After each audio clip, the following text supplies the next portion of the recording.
د حسن د ګلونو د رنګونو بلې شمې، د غرونو د ښایست په ګړنګونو بلې شمې، د نوي پیغلتوب په بام ولاړې جادوګرې، په زړه کې د شاعر د محبت نوې سندرې.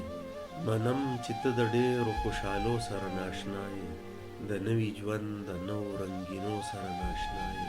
منم چې ستا په ژوند کې به بلا سیزونه کم وي، منم چې ستا په زړه به د بلا سیزونو غم وي.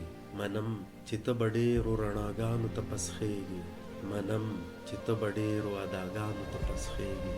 منم چې ستا د کلي په کورونو کې تیریږي، منم چې ستا جامې لږې خیرنې دي زړیږي.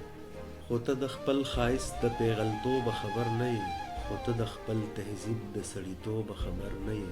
ته دلته د فطرت د رنګینو په غېږ کې اوسې، ته دلته د قدرت د تماشو په غېږ کې اوسې.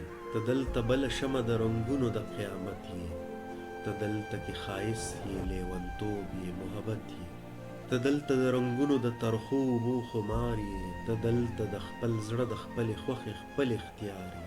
شپېلۍ وهې شپیلي وهې چې ګرځې په پټو کې، چې زړه دې وشي ګډه شي د کلي په کوڅو کې. د خپل زړه خپلې خوښې د انا په تار غږېږي، په چا چې دې زړه ورشي د هغه سره ګډېږي. بېغمه ناخبره د ثواب او د ګناه یې، خو بیا هم په زړه سپینه یې، معصومه یې، صفا یې.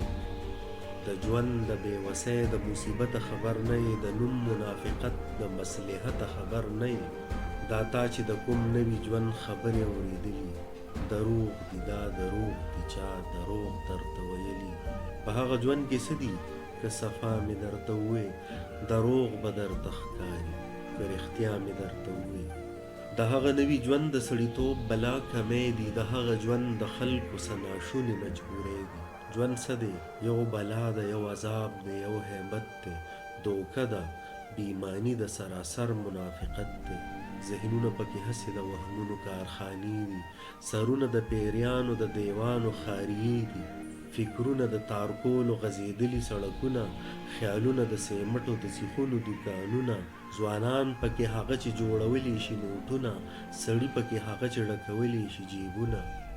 ښایست یې په پردو رنګونو ځان سینګارول دي، الفت یې د دروغو د رنګونه کنستل دي.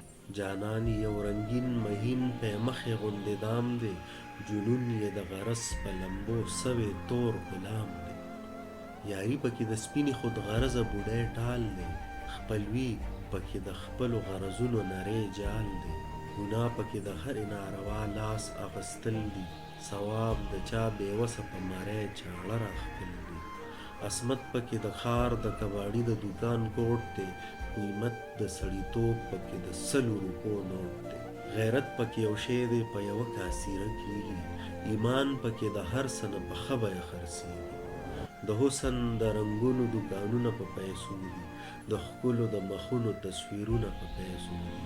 هر خیال د سړیتوب پکې ناشونی غوندې شی دی، احساس د محبت پکې بېوسه لیونی دی. ژوند څه دی؟ خو د ژوند په حقیقت پورې خندا ده، په حسن پورې ټوکې دي، الفت پورې خندا ده. چې دلته را په یاد شي زړه مې ورکې خفه شي، ورغلي پرهرونه مې خوب پرانیزي که څه شي. حیا مې لکه وینه په رګونو کې توده شي، احساس د بېوسۍ لکه ګرمکه راجوړه شي.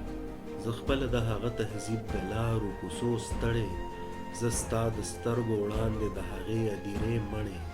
په ما که دې څه وس رسي واپس مې را ژوندی کړه، په ما مهرباني وکړه د ځانه مې نږدې کړه. په ما کې که څه ساه وي هغه ساه زما نه واخله، زما سره که ښه کوې نو ما زما نه واخله. اوبه که د انګورو لږې پاتې وي نو راکړه، زما د وجود وینه په ترخو اوبو صفا کړه. زما خواره دردونه په خالونو کې راپنډ کړه، زما د زړه زخمونه د شلېدلې ګګرې ګنډ کړه. ما دلته د دې غرونو د ماښام په دعا رنګ کړه، په دې پولو مې ونیوله، په دې لښتو مې بنګ کړه. قربان شمه لوګی شم ما د خپلو سترګو تور کړه، د دې غرونو په دغه ګړنګ